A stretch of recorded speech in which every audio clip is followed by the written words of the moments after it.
किसने क्या खूब कहा है कि ऊपर वाला कभी कभी हमारे हाथ से छोटी सी चीज छीन लेता है ताकि हमारा हाथ खाली हो सके कुछ बड़ा पकड़ने के लिए। नमस्कार, मैं राजा अग्रवाल एक सुंदर सी कहानी सुनाता हूँ। एक बार एक छोटा सा बच्चा समुद्र के किनारे रेत से बड़ा सुंदर सा घर बना रहा था और वो घंटों से मेहनत कर रहा था, पर उसका घर बार बार गिर जाता था। वो फिर बनाता पर फिर वापस घर गिर जाता। आखिर में एक बहुत सुंदर सा घर तैयार हो गया और वो उसको देखकर अब खुश होने ही वाला था कि समुद्र में से अचानक एक बड़ी लहर आई और उसके घर को मिट्टी में मिला गई। अब बच्चा ये सब देखकर बहुत उदास हो गया और रोने लगा और ऊपर आसमान की तरफ देखकर बोला कि भगवान, मैं इतने घंटों से मेहनत कर रहा हूँ पर तूने मेरी मेहनत बर्बाद क्यों कर दी।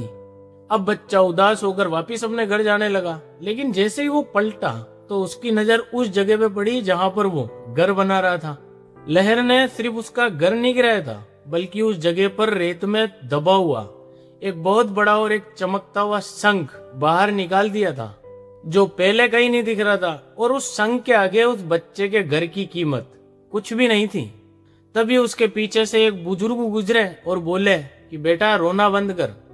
भगवान ने तेरा घर इसलिए तोड़ा ताकि तुझे ये अनमोल खजाना मिल सके, और तू गिरने पर रोता है पर तू ये भूल जाता है कि ऊपर वाला तुझे उठाने के लिए रास्ता साफ कर रहा था।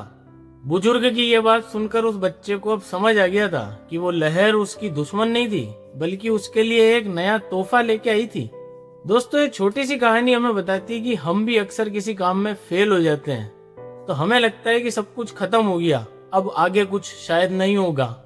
पर हमेशा अपने सब्र पर भरोसा रखो, अपनी मेहनत पर भरोसा रखो, क्योंकि ऊपर वाला तभी कुछ छीनता है जब उसके पास देने के लिए उससे भी कुछ बेहतर होता है।